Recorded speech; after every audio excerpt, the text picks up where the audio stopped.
오늘 우리에게 주시는 말씀은 사무엘상 1장 1절에서 18절 말씀입니다.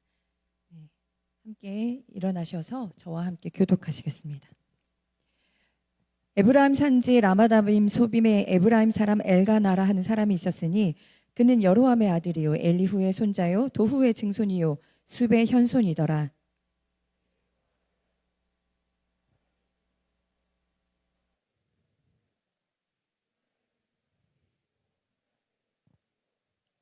이 사람이 매년 자기 서금에서 나와서 실로에 올라가서 만군의 여호와께 예배하며 제사를 드렸는데 엘리의 두 아들 홈니와 비느하스가 여호와의 제사장으로 거기에 있었더라.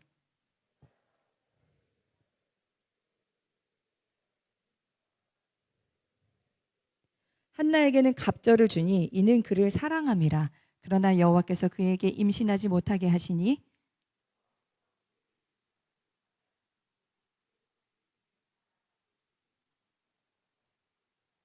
매년 한나가 여호와의 집에 올라갈 때마다 남편이 그같이 하매 분인나가 그를 격분시키므로 그가 울고 먹지 아니하니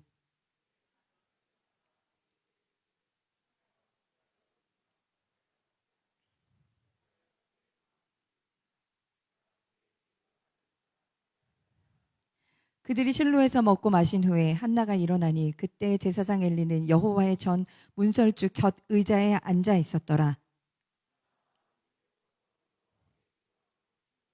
서원하여 이르되 만군의 여호와여 만일 주의 여종의 고통을 돌아보시고 나를 기억하사 주의 여종을 잊지 아니하시고 주의 여종에게 아들을 주시면 내가 그의 평생에 그를 여호와께 드리고 삭도를 그의 머리에 대지 아니하겠나이다.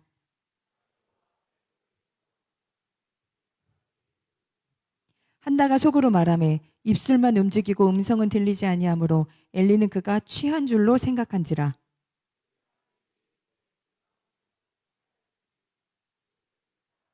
한나가 대답하여 이르되 내 주여 그렇지 아니하니이다. 나는 마음이 슬픈 여자라. 포도주나 독주를 마신 것이 아니요 여호와 앞에서 내 심정을 통한 것뿐이오니.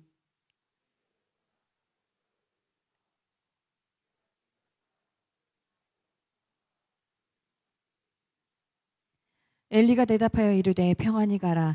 이스라엘의 하나님이 내가 기도하여 구한 것을 허락하시기를 원하노라 하니 이르되 당신의 여종이 당신께 은혜 입기를 원하나이다 하고 가서 먹고 얼굴에 다시는 근심빛이 없더라. 이는 살아계신 하나님의 말씀입니다. 아멘. 네, 자리에 앉으시면 됩니다. 제가 매월 마지막 주일에 여러분들에게 말씀을 전할 기회를 갖게 되었는데 앞으로 오늘부터 포함해서 10번의 기회가 있어서요. 제가 사무엘 상하에서 10개의 이야기를 뽑아서 우리 삶에 적용할 수 있는 신앙적 선택들에 대해서 함께 고민해 보는 시간을 가지려고 합니다. 오늘은 그 첫 번째 시간으로요. 3가지 질문에 답을 해보려고 하는데 첫 번째, 사무엘 상하는 어떤 책인가? 어떤 관점으로 읽으면 좋은가? 그리고 두 번째, 그 이야기가 쓰여진 시대적 배경, 사회적 분위기, 어떤 신앙적 어떤 관습, 그런 건 어떠했는지. 그리고 세 번째, 사무엘 상하를 여는 이 첫 번째 주인공은 왜 한나인가? 네, 그녀는 어떤 역할을 했는가? 이렇게 한번 저희가 생각을 해보려고 합니다. 먼저 사무엘 상하의 특징을 여러분께 말씀을 드리면 사무엘 상하에는 인물들이 엄청 많이 나와요. 그래서 제가 사무엘 상하 성경 공부를 할 때 여러분들에게 삼국지를 읽는 재미 그런 느낌일 거다라고 제가 말씀을 드린 적이 있는데 그래서 사무엘 상하를 읽으실 때에는요. 인물들을 주목해 보시면 좋습니다. 같은 시대 비슷한 환경에서 살던 인물들이 각기 다른 선택을 하면서 그들의 인생은 어떤 결말로 이어지는가, 그들의 인생은 어떻게 달라졌는가, 그리고 그것이 주변에 어떤 영향을 미쳤는가를 비교해 볼 수 있는 아주 좋은 역사책이면서 동시에 하나님의 이야기책이 바로 이 사무엘 상하입니다. 제가 지금 인물을 중심으로 보시면 좋다라고 말씀을 드렸는데 아니 성경을 무슨 인물 중심으로 보냐, 하나님의 말씀을 더 생각해야지라고 묻는 분들이 계실 것 같아서 말씀을 드리면요. 사무엘 상하에는요. 되게 특이한 게 있는데 직접적으로 하나님이 말씀하시는 내용이 많지 않아요. 거의 없고 또 초자연적인 기적 이야기도 나오지 않습니다. 물론 다윗이 골리앗을 이긴 뭐 이런 이야기들을 기적으로 볼 수 있지만 뭐 물이 갈라지고 태양이 멈추고 뭐 이런 기적들이 나오지 않습니다. 오히려 드라마의 소재로 또 쓰여도 좋을 뭐 사랑, 우정, 의리, 배신, 음모, 전략 뭐 이런 다양한 주제들, 인간의 이야기들로 가득 차 있는 게 바로 사무엘 상하입니다. 우리의 일상과 너무너무 닮아 있어요. 우리가 숨쉬고 살아가는 일상, 때로는 전쟁터 같은 삶, 그것이 사무엘서의 배경이 됩니다. 성경은 왜 이런 세속적인 이야기들을 이렇게 많은 분량을 차지해서 썼는가? 메시지 성경을 쓰신 우리 구약학자 유진 피터슨 목사님이 이렇게 말씀하셨습니다. 히브리인들에게는 하나님이 존재하지 않는 세속적인 역사라는 것이 없다. 발생하는 모든 사건은 하나님이 통찰하시는 세상에서 일어난다. 즉 하나님은 눈에 보이지 않지만 세상에서 일어나는 모든 일 가운데 소리 없이 임재하고 계시다는 것을 잊어서는 안 된다. 사무엘 상하는 이 명제 위에서 읽어야 합니다. 세속적인 일상, 우리 매일의 삶, 보이지 않지만 그곳에서 일하시는 하나님을 발견할 수 있는 아주 좋은 기회가 되리라 믿습니다. 오늘은 그 문을 여는 1장의 이야기인데요. 이 사무엘상 앞부분은 사사시대에서 왕정시대로 넘어가는 아주 중요한 시대적 역사적 변곡점을 그리고 있는데 그 부분에 있어서 아주 결정적인 역할을 했던 인물이 바로 누구냐? 한나였었어요. 한나라는 아주 평범한 여인이 이스라엘의 왕정시대를 여는, 이스라엘의 암흑기였던 사사시대를 청산하는 아주 중요한 자리에 등장합니다. 그래서 저는 이따 나누겠지만 개인적으로 오늘 나눈 말씀이 제 인생을 어떤 바꾼 말씀이었었거든요. 제 인생의 어떤 암흑기를 내가 걷고 있다라고 느낄 때 이 말씀이 저에게 길잡이가 되어서 터닝 포인트를 저에게 만들어 주었는데, 여기 혹시 인생의 암흑기를 내가 통과하고 있는 것 같다라는 분들이 계시다면, 또 앞으로 코로나 뭐 이런 재난, 지금도 재난의 시대가 계속되고 있지만 그런 그 재난의 시대, 어두운 날들 속에 놓일 때 한 번쯤 이 이야기를 기억해 보시면 좋겠다라는 개인적 바람이 있습니다. 자, 그러면 두 번째, 이 이야기의 배경이 되는 시대상은 어떠했냐? 그 시대 사람들의 삶의 모습, 사회적 분위기는 어떠했냐? 한번 살펴보겠습니다. 아직은 왕이 등장하기 전, 왕정 시대가 되기 전입니다. 사사기부터 쭉 이어진 그 역사가 계속돼 가고 있는 사사시대의 끝자락이라고 보시면 되는데요. 여러분 사사하면 누가 생각나시는지 혹시 아시나요? 네, 뭐 삼손, 또 뭐 입다, 뭐 드보라, 뭐 이런 인물들, 기드온, 친숙한 인물들이죠. 이런 사람들이 사사였습니다. 사사는 왕이 세워지기 전에 이스라엘의 군사적, 정치적 어떤 그 영역의 지도자, 최고 결정권자라고 생각을 하시면 됩니다. 평소에는 재판을 하고 또 전쟁이 나면 전쟁을 지휘하고 또 제사장인 경우에는 제사에 대해서 또 책임을 지는 굉장히 바빴었어요. 한마디로 이스라엘의 최고 결정권을 갖고 있던 지도자였다라고 생각을 하시면 됩니다. 자, 그런데 여러분 성경을 아시는 분들이 많으시겠지만 여호수아, 사사기 같은 시대, 룻기, 사무엘 상하 이렇게 이어지잖아요. 자, 그런데 사무엘은요, 사사기는 시작부터 좋지 않아요. 사사기 2장에 이런 말씀이 있습니다. 백성이 여호수아가 사는 날 동안과 여호수아 뒤에 생존한 장로들, 곧 여호와께서 이스라엘을 위하여 행하신 모든 큰 일을 본 자들이 사는 날 동안에 백성들이 여호와를 섬겼더라. 여호와의 종 눈의 아들 여호수아가 120세의 죽음에 그 세대의 사람도 다 그 조상들에게로 돌아갔고, 그 후에 일어난 다른 세대는 여호와를 알지 못하여 여호와께서 이스라엘을 위하여 행하신 일도 알지 못하였더라. 이스라엘 자손이 여호와의 목전에 악을 행하여 바알들을 섬기며. 그러니까 여호수아랑 사사기가 물려있고 사사기와 사무엘 상하가 이렇게 물려있거든요, 시대적으로. 그런데 여호수아가 죽고 나서 바로 이스라엘이 그때부터 400년이 넘는 시간 하나님도 섬기고 우상도 섬기는 일을 계속해 왔다. 네. 그래서 사사기를 읽어보신 분들은 아시겠지만 신앙이 타락한 사사 시대의 어떤 이스라엘 사회 모습은요, 한마디로 불법과 불의가 아주 일상이었고, 그리고 사사기 뒷부분에서는 이 사사시대의 책임이 누구냐라는 게 나오는데, 네, 그게 바로 종교 지도자, 레위인들에게 그 책임이 있었다라는 주제를 다루고 있습니다. 그러면서 종교 지도자들의 어떤 타락을 고발하면서 사사 시기의 마무리가 이렇게 됩니다. 그때 이스라엘의 왕이 없었으므로 각자 자기 소견에 옳은 대로 행하였다. 이스라엘의 왕, 하나님이시잖아요. 하나님이 그곳에 안 계셨다는 게 아니라 이스라엘 백성들이 하나님을 왕으로 섬기지 않았다. 그래서 각자 자기가 옳다고 생각하는 대로 행했다. 그게 바로 사사기였고, 그 분위기를 그대로 가지고 와서 이 사무엘상이 시작됩니다. 오늘 우리가 읽은 한나가 살던 시대에 사사, 그리고 또 대제사장이 누구였냐? 엘리였습니다. 여러분, 저희가 읽었는데, 제가 엘리를 잠깐 소개를 하면 성별 남자, 직업 대제사장, 네, 특징이 있어요. 저희가 다 읽지는 않았지만 사무엘상 2장에서 3장에 따르면요, 뭐라고 나오냐? 늙었다, 비대했다, 눈이 어두워서 보지 못했다. 네. 여러분, 모세는요,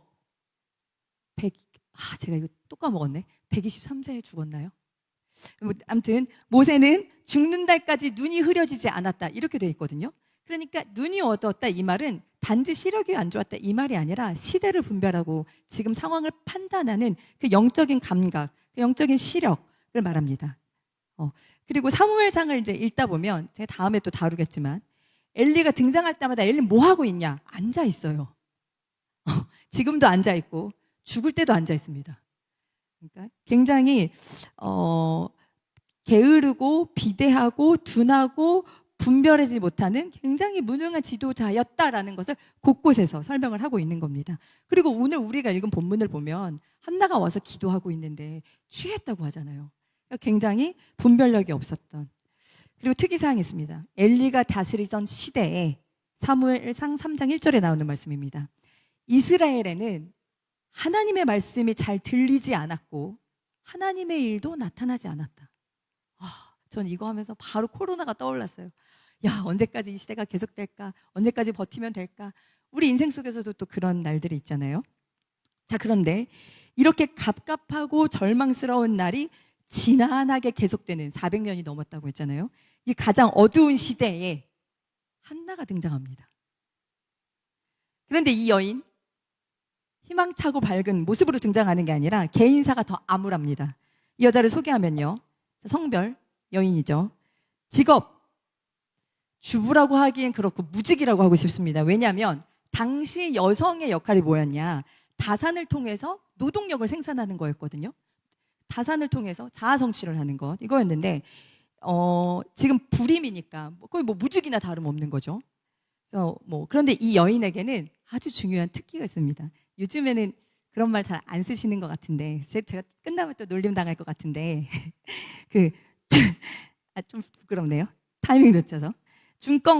중꺾마의 기도. 중요한 건 꺾이지 않는 마음. 네, 그 마음의 기도. 네, 이게 이 여인의 특기였습니다. 그리고 한나에게는 불임이라는 고통이 있었는데 정말 죽으라는 법이 없듯이 그녀를 매우 아껴주는 굉장히 스윗한 남편이 있었습니다. 네, 남편 엘가나. 그에게는 아내가 둘이 있었죠. 네, 분인나와 한나. 그런데 오늘 본문을 보면 남편 엘가나는 제사를 드리고 그 제물의 분깃을 가족들에게 몫을 나누어 주면서 자식이 없던 한나에게 갑절을 주었다, 이렇게 돼 있어요. 그 이유는 한나를 사랑했기 때문이다. 네, 이렇게 나와 있는데, 그래서 다른 아내, 출산을 많이 했던 분인나는 심히 격분하면서 한나를 괴롭게 했다라고 인물관계를 소개합니다. 이게 사건의 발단입니다. 여러분, 근데요, 이상한 거 못 느끼셨어요? 되게 자연스러운가요? 남편이 이 여자를 더 사랑하니까 이 여자가 화가 나서 이 여자를 괴롭혔다. 비슷한 얘기 제가 또 하나 들려드릴게요. 뭐가 문제인지 한번 보세요. 가인과 아벨 기억하세요? 그 아담과 하와의 아들들이었잖아요. 하나님이 가인의 제사는 받으셨고 아벨의 제사는 받지 않으셨어요. 그래서 가인이 화가 나서 아벨을 죽였어요. 여러분, 그 사건 기억나시죠? 네, 굉장히 자연스러워 보이는데 잘 생각해 보면 뭔가 이상합니다. 네, 왜요? 아, 반대로 말했어요? 네, 다 알아. 그러면 혹시 모르실 분을 위해서 다시. 가인의 재물은 받으셨고, 아벨은 안 가인은 안 받으셨고, 아벨은 받으셔서, 네. 그래서 하나님이, 가인이 화가 나서 아벨을 죽였다. 이게 맞는 거죠. 네. 어머, 다 안 졸고 계셨군요. 정말 감사합니다. 제가 예배 전에 우리 산들 형제가 저한테 와서 치현 형제가 숙제를 줬나 봐요. 그래서 저한테 와서 되게 쑥스럽게 목사님 오늘은 무슨 기대를 가지고 예배를 드리시나요? 이렇게 질문해서 제가 아무도 졸지 않는 것이라고 대답했는데 네, 저의 실수로 여러분들의 잠을 깨웠다면 네, 참 감사합니다. 네, 이상한 거 없나요? 뭐가 이상한지 혹시 모르시겠어요? 여기서 우리 아동부는 깨끗하잖아요. 우리 초등부가 초록이가 예전에 성경 공부를 할 때 이렇게 질문했습니다. 목사님, 근데 가인이 하나님한테 따져야지 왜 아벨을 죽여요? 그렇죠? 여러분, 구약의 되게 중요한 기능 중에 하나가요. 인간이 어떤 존재인가 그 인간성을 고발하는 게 있어요. 그래서 구약 성경을 잘 읽으시잖아요. 그러면서 나를 비춰보시면 자기 객관화 실력이 굉장히 늡니다.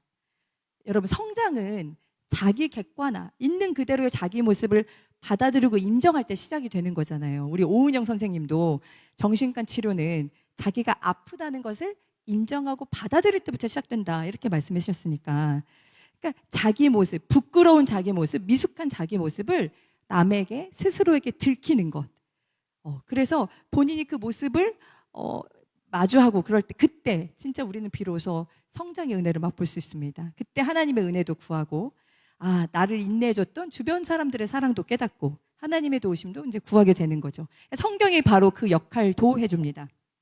자, 사무엘상으로 돌아가서, 자, 분인나는 사실 누구에게 속이 상한 거죠? 남편에게. 그렇죠? 그러면 남편한테 가서 얘기를 해야 되잖아요. 그런데 한나는 아니야. 또 헷갈렸네요. 분인나는 한나에게 분풀이를 합니다. 왜요? 자기보다 약자니까. 가인은 왜 아벨을 죽였을까요? 자기보다 약자니까. 그게 인간의 본성입니다. 하나님을 떠난 인간, 하나님의 말씀에 불순종을 선택한 인간이 하나님을 떠나면서 제일 먼저 시작한 일, 힘으로 다스리는 일. 가인과 아벨, 노아 시대의 네피림, 바벨탑, 다 그런 인간의 모습을 고발하고 있습니다. 자, 그에 비해 한나, 불임으로 당시 굉장히 무능한 여성이었지만 그녀는 매우 성숙하고 훌륭한 선택을 했습니다. 분인나는 한나를 상대했지만 한나는 하나님께 그것을 가지고 나아갔습니다. 만약에 한나가 하나님께 이 문제를 가지고 나아가지 않았다면 할 수 있는 옵션들, 제가 한 3가지로 정리를 해봤는데 여러분은 갈등의 상황에서 무엇을 주로 선택하시는지 한번 생각해 보셨으면 좋겠습니다. 첫째, 남편 엘가나를 부추겨서 분인나에게 은근히 복수한다. 두 번째, 남편 엘가나의 지지와 사랑을 믿고 기회를 잡아 분인나의 머리채를 잡는다. 제가 조금 천박하게 이야기했는데 조금 세련되게 포장해서 우리가 사실 굉장히 잘하고 있는 일들이에요. 그리고 세 번째, 제사 때 눈 딱 감고 참으면서 남편의 사랑과 재산으로 위안을 삼는다. 정 못 찾겠으면 아프다면서 제사에 종종 빠진다. 회피. 네. 여러분들은 갈등이 생길 때 주로 어떤 방법을 선택하십니까? 저는 첫째, 둘째, 셋째 다 잘할 수 있습니다. 그런데 한나, 이 여인, 아주 진취적이고 주도적인 아주 훌륭한 이 여인이 사람의 위로, 갑절의 제물로 만족하지 않았습니다. 그녀는 자기가 가진 이 본질적인 문제를 해결하고 싶었어요. 그리고 진짜 하나님이 그것을 해결해 주실 것이라고 믿었습니다. 그래서 하나님께 그 문제를 가지고 갑니다. 얼마나 애통하며 간절하게 기도했을까요? 한 해, 2해 일도 아닌데. 네. 근데 설상가상 대제사장이라는 사람이 의자에 앉아가지고 기도하는 한나에게 독주나 끊어라 라고 핀잔을 주니까 얼마나 참 힘들었겠어요. 그런데 우리의 한나, 아주 내공이 남다릅니다. 엘리에게 차분히 자기의 상황을 설명해요. 뭐라고 하냐? 오해하지 마세요. 저는 마음이 슬픈 여자입니다. 술을 마신 게 아니라 하나님께 제 심정을 토하고 있었습니다. 저는 원통하고 분한 일을 많이 겪었습니다. 멋쩍은 엘리가 이렇게 말합니다. 평안히 가라. 하나님이 내 기도에 응답해 주시길 바란다. 자, 여기서 한나의 반응. 이게 제 인생을 바꾼 장면인데요. 이르되 당신의 여종이 당신께 은혜 입기를 원하나이다 하고 가서 먹고 얼굴에 다시는 근심빛이 없었더라. 네, 뭐라고요? 그 타락하고 무능한 제사장, 지도자의 말을 믿었다고요. 여러분, 당시 이스라엘 사람들이 엘리 제사장에 대해서 몰랐을까요? 아니요. 그 시대에 그 제사장은 태어날 때부터 정해져 있기 때문에 그들이 어쩔 수 없었을 뿐이지 그 가문의 타락과 몰락에 대해 모를 리 없습니다.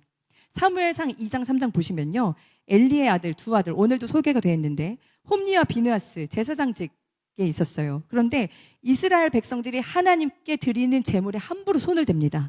또 회막에서 일하는 여인들과 동칭하면서 음행을 저지릅니다. 그래서 성경에서는 엘리의 아들들은 행실이 나빠 여호와를 알지 못했다라고 평가합니다. 사람들이 몰랐을 거예요. 다 알았을 거라고 저는 생각합니다.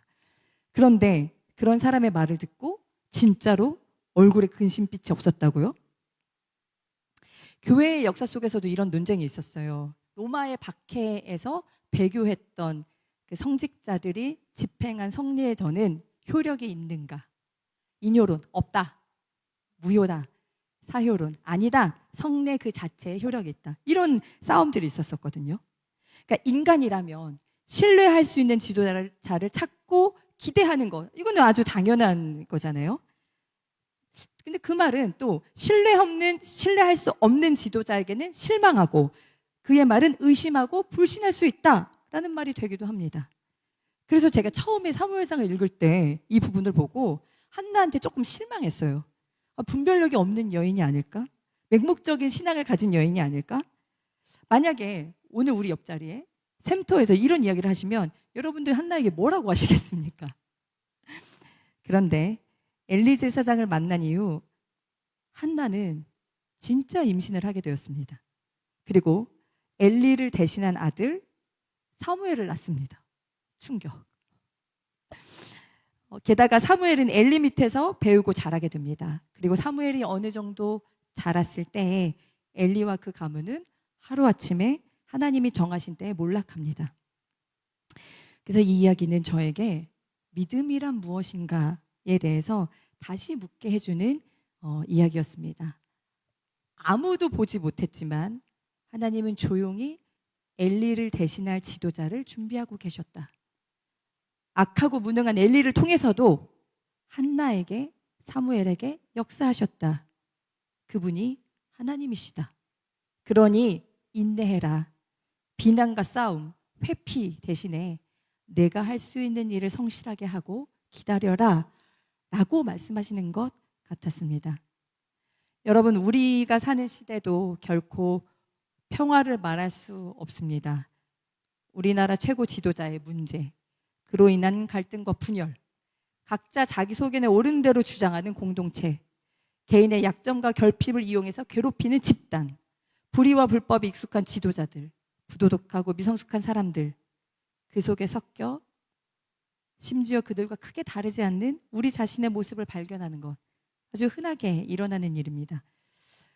오늘 한나가 이 작고 평범한, 어쩌면 불임으로 당시에 쓸모없다 여겨졌던 이 여인이 우리에게 가르쳐 주는 건, 하나님의 일은, 하나님의 그 위대한 일은 도덕적이고 성숙한 인간을 통해 바른 선택을 통해서만 일어나는 게 아니라는 것. 신실하게 하나님의 일을 바라는, 하나님을 기다리는 자들의 믿음을 통해 일어난다는 것. 그래서 여러분, 우리가 이 거룩한 사순절을 지내고 있는데 우리가 해야 할 일, 클리셰 중에 클리셰지만 저는 클리셰가 아니라 클래식이라고 표현하고 싶습니다. 신앙의 클래식, 고전, 정석, 성실한 기도의 자리로 나아가셔야 합니다. 하나님이 하시는 가장 위대한 일들은 언제나 주목받지 않는 소박하고 고요한, 가장 겸손하고 성실한 그 뜨거운 기도의 자리에서 시작되었다는 것을 여러분 꼭 기억하셨으면 좋겠습니다. 기도하셔야 됩니다. 그래서 아침 기도회가 저희가 올해 좀 쉬었잖아요. 그 줌으로 하는 아침 기도회. 제가 말씀을 준비하면서 내일부터 네. 7시 40분 이따 광고하시겠지만 다시 시작하려고 합니다. 매일 아침 성실하게 하나님 앞에 나아가는 것. 부활절까지 일단 1차 목표로 도전해 보려고 합니다. 물론 우리는 불의의 목소리를 내야 하고 우리가 할 수 있는 일들에 대해서 그 선택에 대해서 용기를 내야 합니다. 그러나 그만큼 그보다 먼저 더 잘해야 되는 것은 신실하게 하나님께 나아가야 하는 일입니다. 그래야 기도하고 깨어 있어야 우리에게 닥친 일이 불의인지 불호인지 분별할 수 있고, 기도하고 깨어 있어야 사람이나 환경을 해치는 대신에 우리 문제의 본질적인 것들이 무엇인지 파악하고 또 그 문제를 갖고 하나님께 나아가 해결할 수 있습니다. 또 기도하고 깨어 있어야 불의로부터 상처받는 마음에 위로를 받고 끝까지 인내하며 선한 승리를 맛볼 수 있습니다. 기도하지 않을 때 우리는 얼마나 많은 기회들을 놓치고 얼마나 많은 시간을 낭비하고 있었을지 다시 한번 생각해 보셨으면 좋겠습니다. 다시 찾아온 사순절, 날은 따뜻해지고 오늘은 좀 춥지만 해는 길어지고 잎이 자라고 꽃이 피고 있는데, 이런 아름다운 계절이 주는 그 희망으로 만족하지 마시고 성실한 기도자가 되는 일에 힘쓰시면서 하나님으로부터 인생의 살맛, 오늘 하루 살아갈 희망을 얻으시는 저와 여러분 되시기를 축복합니다.